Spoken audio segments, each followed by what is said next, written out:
Alors je m'appelle Romain Giou, j'ai 37 ans, je suis sportif de haut niveau depuis plus de 20 ans. J'ai commencé comme tout petit par le foot, ensuite j'ai fait de la natation, de la course à pied et je me suis mis au vélo, le sport qui m'a le plus convenu, et j'ai continué pendant très longtemps. J'ai toujours privilégié mes études. Du coup, je me suis jamais dit moi je veux faire du sport de haut niveau. En fait, c'est venu au fur et à mesure de ma vie. Je me suis toujours dit je veux juste faire du sport en m'amusant, et tant que je m'amuse tout en étant à haut niveau au final, parce que j'étais arrivé à haut niveau, c'est ce qui me convient et c'est ce que j'aime faire. Du coup, je continue à le faire comme ça. Mais j'arriverai au niveau que je peux arriver sans me dire je veux passer cycliste professionnel. Non, en fait, c'est venu naturellement en m'entraînant.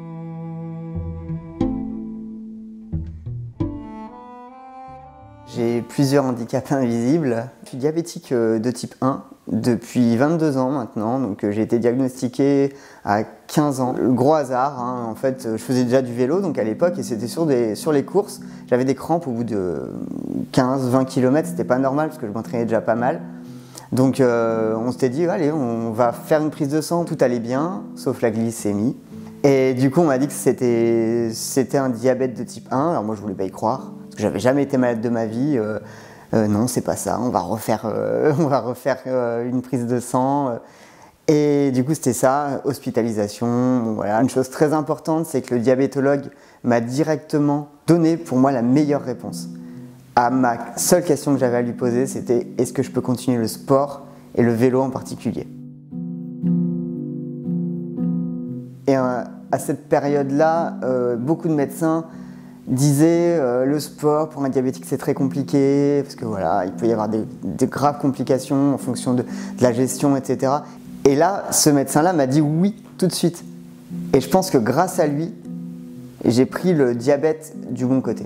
J'ai pu continuer le vélo. Alors évidemment, la gestion d'un diabète pendant un effort, c'est très compliqué.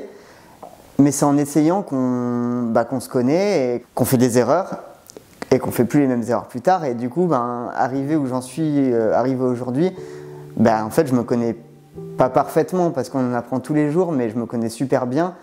Et du coup, j'arrive à vivre avec mon diabète. Et grâce au sport, j'arrive à vachement mieux le gérer. Le sport va permettre au diabète de se réguler plus facilement parce que ça va remplacer en partie l'insuline dont on a besoin pour vivre justement. Ce qui peut être handicapant, c'est vraiment la gestion du taux de sucre parce que je suis toujours obsédé par combien je suis, est-ce que je suis pas trop haut, est-ce que je suis pas trop bas. Ça va m'handicaper pour la prise d'aliments sur le vélo. Dans tous les sports, le plus important c'est d'avoir du carburant. J'ai aussi une autre pathologie, alors une pathologie qui est plus récente, qui a été diagnostiquée en 2019. Alors c'est une maladie rare, donc maladie invisible aussi, mais rare celle-ci, qui est un problème d'oreille interne, pour faire simple. En fait, c'est des problèmes d'équilibre positionnel. Lorsque je bouge la tête, en gros, j'ai des déséquilibres. Ça, c'est très problématique parce que sur le vélo, si je bouge la tête, voilà, je suis déséquilibré, donc ça peut être très compliqué. Il faut que je sois concentré. Il faut que je regarde bien toujours devant pour voir où je vais exactement, qu'est-ce que je fais, pour pas que je sois déconcentré par les éléments autour de moi et pour que je sois le plus serein possible pour que je puisse rouler bien droit comme je le veux. Il y a des moments de mou évidemment, comme dans tout travail, dans la vie on a toujours des moments de mou. Mais en fait, notamment lorsque je faisais que du vélo, je me disais toujours que j'ai tellement de la chance de faire de ma passion mon métier que je peux pas me plaindre. C'est tellement bien, combien de personnes voudraient faire ça dans leur vie? Mais maintenant c'est différent parce que je ne fais pas que ça, je travaille à côté. J'ai un emploi du temps quand même qui est assez chargé, mais qui me permet de penser à autre chose. Lorsque j'ai fini de travailler, c'est bien, je sors l'après-midi et je vais rouler, je vais m'entraîner. Et du coup, je pense que c'est ça qui fait aussi que j'ai envie d'y aller et que j'ai toujours envie de m'entraîner encore plus pour essayer d'atteindre le plus haut niveau possible. Je m'entraîne entre 6 et 7 fois par semaine. J'aime bien avoir un jour de repos. En termes d'heures, ça fait entre 12 et 15, 16, 17 heures par semaine en fonction. Et puis Jusqu'aux gros objectifs, ça peut aller jusqu'à 20 heures. J'ai un coach, actuellement c'est un coach spécialisé dans le cyclisme du coup. C'est le coach de l'équipe de France paracyclisme où il me guide jusqu'à monter au plus haut possible. Pour cette année, on a les Jeux paralympiques à Paris. Je me suis dit, allez, j'aimerais les faire. Alors, c'est bien beau de vouloir faire, mais entre vouloir et pouvoir, il y a souvent une grosse différence. C'est mon objectif de l'année et pour ça, il y a des étapes à passer. Et les premières étapes pour moi, ça va être au mois de mai. J'ai des Coupes du Monde de paracyclistes, une en Belgique et une en Italie. Donc là où il faudra que je sois le plus performant possible pour pouvoir être détecté par l'équipe de France et ensuite potentiellement être sélectionné. Je veux être le plus performant possible et ça donnera ce que ça donnera et on verra.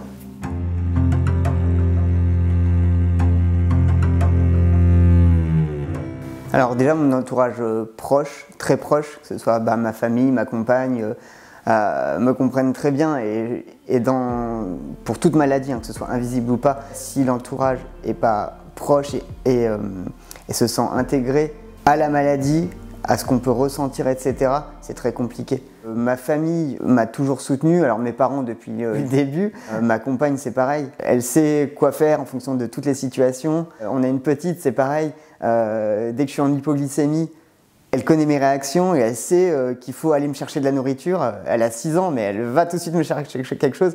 On a quand même tout ce qui est invisible et ce qui est très difficile à comprendre et qui n'est compréhensible que par ses pairs, j'ai envie de dire, soit des personnes qui ont la même pathologie que nous, ou soit vraiment des grands connaisseurs, et encore, parce que notamment la charge mentale, ça, on peut avoir tout l'amour qu'on veut de nos proches, ça, ils pourront très difficilement le comprendre vraiment.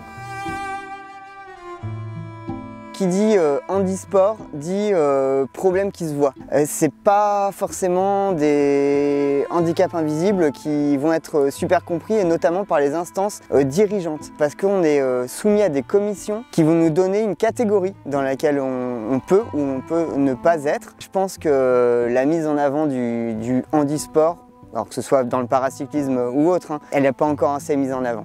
Il y a beaucoup trop de personnes qui se disent on ne fait pas de sport et là justement le fait de le mettre en avant et justement les instances, les médias, etc.